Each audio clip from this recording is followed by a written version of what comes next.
What is going on, guys? It is Matt with Sith Bricks, and we got another episode today, and let me tell you, I'm tired. Bag 2 yesterday wore me out. I got the bag. It was a small bag, like bag 3 here. I didn't think there was going to be much involved into it. 4 bags. Yeah, there was some small stuff in there, but holy cow. The detail work was phenomenal. To be honest, I absolutely loved it, putting all the pieces together. I'm going to show you all the stuff, getting the hangers to put together. It was just a lot of fun, but man, I did not think it was going to take me 4.5 hours to do bag 2. But yep, 4.5 hours to get bag 2 done. I'm going to go and flip the camera around and show you what we got done, and then we'll get ready for me to start bag 3 today. All right, guys, so as you can see here, this is all the detail work that I did yesterday, starting with this piece over here. Just like all the previous Mould King builds, they run the little Technic pieces back there that you snap these into.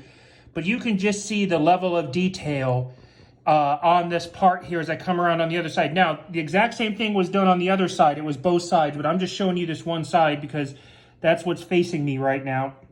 So, an incredible amount of detail work, lots of fun, very tricky. Now, when I say very tricky, guys, I'm talking about this part up here, this part down here, and getting the doors on. Now, the instruction manual does not cover it all that well, but I'm going to put a picture in here in a second, and that's going to show you how this bottom part lines up. Now, the top part is almost going to run identical to the bottom with how it's done. As you guys can see here, oh, sorry, let me get my angle right. You notice how you've got some short studs here, and then you've got long ones over here and whatnot. Pay attention to that, where the short one goes and where the long ones are at. Yes, the clasps are different, but sometimes it can trip you up. So pay attention to that when you're doing it. Also, when you're putting on this hanger assembly, all right, so you put this on last. This actually just snaps on here and here, all right? But when you're snapping this top piece down, you need to pay attention and take this piece off and possibly this piece off. So that way, what you do, you take these 2 pieces off because these pieces are attached to the bottom half down here, all right? So take them off, snap them into the top half of this assembly, and then snap them together. And if you guys do it right, looking on the other side here, you see this little area right here where you've got the dark gray and then the black. The top part will sit into the black area right here, and then the dark gray will line up with this piece right here on both sides. But again, make sure that before you snap the top part on, take this piece and this piece off because they're separate, snap them to the top part of it, and then push them together and then lock them into place like that. Now, I'm going to come around here. Sorry, I'm holding my phone. I got to walk around my kitchen island. All right. Now, one thing I would recommend doing. In the manual, it has both of these Technic pieces here and here.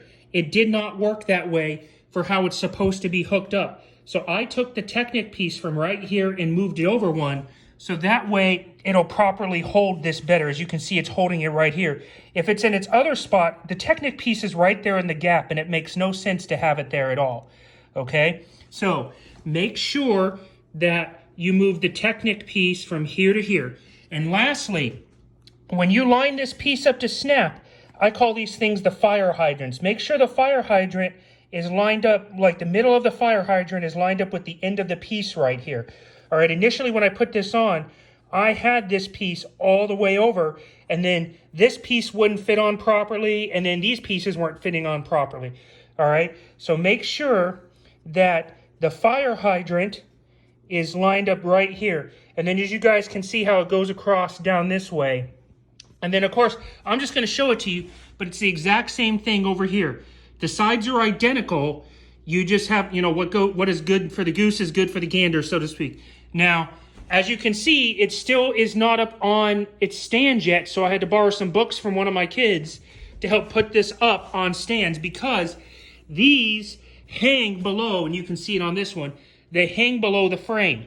So if you would have left this sitting on a counter or something, it would have done damage to them. So when you get to this part, just get like 3 books, make sure they're about equal height, and then just set them up like this. So that way you're not having extra weight on all these pieces that are hanging below the frame level.